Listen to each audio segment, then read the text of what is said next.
Huge respect for David Moyes, saying he'll run through a brick wall for him. That's exactly what you want to hear one of your former players saying, isn't it? Well, it is, but his record against Moyes has been outstanding. So it's his Arsenal team that's been running through brick walls for him against West Ham. I expect them to win. West Ham's confidence is still a little bit fragile. They did get the draw in midweek against Ghent, but I was alarmed at the fact that they allowed Ghent to get back into the match, a match that I fully expected them to win and continue that superb record they've got in the European Conference League. As far as Arsenal are concerned, they want to get back into a winning vein of form. 6 victories in a row before last weekend at Liverpool. I don't read too much into that because Liverpool have been outstanding in front of their own fans so far this season. It's been away from home that they've been shocking.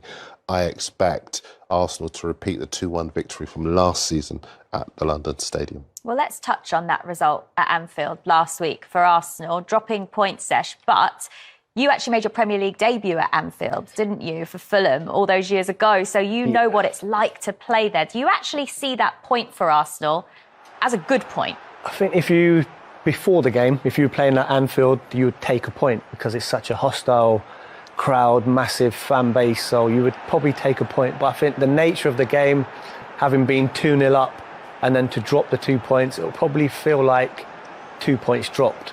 But for any player playing at Anfield, I think like the atmosphere is outstanding. You know, it's a place where you can't hide and can't go missing.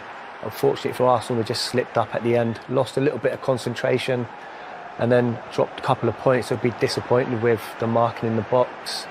They'll be disappointed with the nature of that defeat, considering the vein of form. He'll be disappointed with that penalty, won't he, again? Yeah, it's unlike him. But see, what we're seeing here underlines what Zesh is saying, because actually Arsenal should have lost this game. That penalty was so early in the game that this could well have been the winning goal rather than the equalising goal. I have to say, Aaron Ramsdale, who's in a heap in the goal there. I was at the Arsenal press conference today and Arteta was saying that Aaron has been outstanding and he's never, ever failed to justify the investment in him. £24 million plus £6 million in add-ons that they paid for him. He'd been relegated twice, remember, once with Chesterfield, once with Sheffield United, and yet he has been simply magnificent and been a key contributor in that run of form just there. It's actually 6 wins in a row before Liverpool last weekend. But they've got, I think it's the 3rd best defensive record in the Premier League. That's partly because Ramsdale's such a good organiser. You know better than me how good, how important a goalkeeper that can organise his defence is. 100%. I remember from my early days at Fulham with Edwin van der Sar in goal, who'd be non-stop in your ear. That just gives you confidence to know that you can never switch off. What's he saying? He's saying everything to keep you concentrated. So get out the box, stop the cross, left shoulder, right shoulder, get tighter, whatever it is to keep you concentrated. And if he goes quiet, then you can switch off. So I think it's really good to have keepers that are vocal the whole game. And then later on, Mark Crossley was also outstanding at that. So I think Ramsdale as a communicator really, really helps. Can I tell you, have we got time for a quick story? Yeah, you Right, so I went and I watched Tuchel's Chelsea against Wolves, his very first game. And it was during COVID, so you could hear everything from the pitch, right? That was really interesting, wasn't it? Because the goalkeeper was Kepa, the right back was Azpilicueta, the centre half was, I want to say, Thiago Silva, and alongside him was Rudiger. And on the at left back, it was Ben Chilwell. So afterwards, we grabbed Chilwell and we say, look, all of you have different nationalities, you know. How do you communicate? He says, in football, there's only one language. And it's so true. Everyone understands something. I mean, even if somebody is, even if you're from different countries and whatever else, there are certain things that all of you come to understand in a good, well-organised defence. The modern game has changed a little bit. People are throwing out new terminology, but man on, squeeze, get up, get out. Foreign players picked that up very, very quickly, you know, especially if you're in a back 4 or back 5. Simple, clear, concise information, you pick it up quickly. And if you don't, if you played with a player of a certain type, then you soon find out what that means. Yeah, I mean, Arsenal's away record in the Premier League has been sensational, which isn't good reading for West Ham in their fight for survival. How do you see this playing out for the Hammers? Well, as I say, they're in better form. They're scoring goals right now. They've had wins in each of their last 2 Premier League games before midweek when they drew in the Europa Conference League.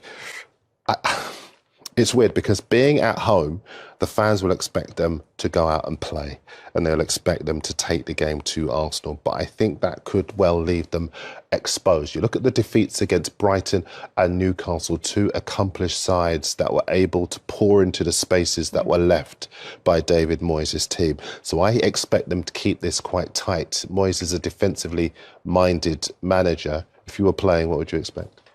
Yeah, pretty similar. I think they have to be, to get the balance right, it's a home game. You want to be on the front foot. You want to get the crowd off their seats, but also you're up against a very, very good side. Now, you don't want to sink too deep, but I fear if they go too high too early, they'll be exposed at the back. Arsenal got willing runners that could really exploit the spaces. So I think you've got to be pragmatic, but also brave when that moments come to attack. The one thing I do think, but the one thing I do think, no Saliba. Saliba's a real leader at the heart of the Arsenal defence. Rob Holding, sometimes he is prone to the odd lapse in concentration, and I think that's what they might do. Maybe put Antonio on to bulldoze him, and maybe Jared Bowen to take the game to Zinchenko. He was the one who failed to stop the cross in the game against Liverpool, where they were able to equalise. So maybe that might well be West Ham's best point of attack. After back-to-back European finishes in the previous 2 seasons, have you been surprised to see West Ham where they are this season, especially after the way they invested in the summer? Yeah, very surprised because obviously Moyes has got a very good backroom team as well, coaches, experienced coaches. So they're probably scratching their heads a little bit as to what's going on. But that can happen in football. But I think they've got a good dressing room. I think Declan Rice, Antonio, core of players that have been there and in the good times, so they'll know what it means to the club and the fans to get back to that form. But 100% it's been a surprise. Okay. Again, we will not be champion. If we win, we could be still there, because we cannot forget we are 6 points behind Arsenal, a team like he dropped few points during the season and playing 1 game a week with a lot of time for recovery, analyze and prepare the games. That will be so difficult to drop points. So that's why you have to be there as much as possible. Great to see Dean Smith back in the Premier League. We'll come on to talking about his new role at Leicester in just a moment, but we have to start with Manchester City and this fascinating title race, which I feel is going to continue to twist and turn over these next few weeks, and who knows where it's going to end. But I think the really interesting thing with this weekend, Zesh, is the fact that Man City play before Arsenal. So they have the opportunity to close the gap to 3 points if they win ahead of Arsenal's game on Sunday at West Ham.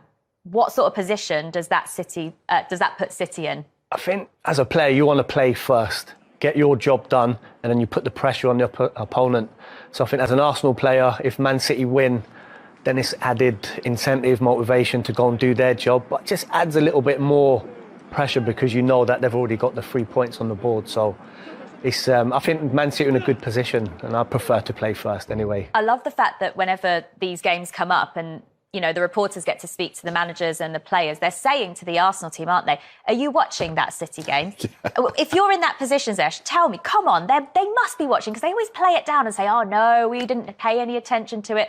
You've got to be checking that score, right? 100%, you're checking the score. And I think if anyone says they're not, telling a little porcupine there, 100%, I know I would be. And I think if you spoke to most players, they might not admit it, but I'd say they're watching. Does it affect you psychologically if you watch the performance and it's really good and you think, goodness me, they're in a great vein of form? I think you already know they're really good, so it wouldn't surprise you, but it wouldn't fill you with even more confidence. It would make you think, right, it depends how you look at it. You could pile more pressure on yourself, but I think the guys at the top end, they know how to handle that, the emotional side of it.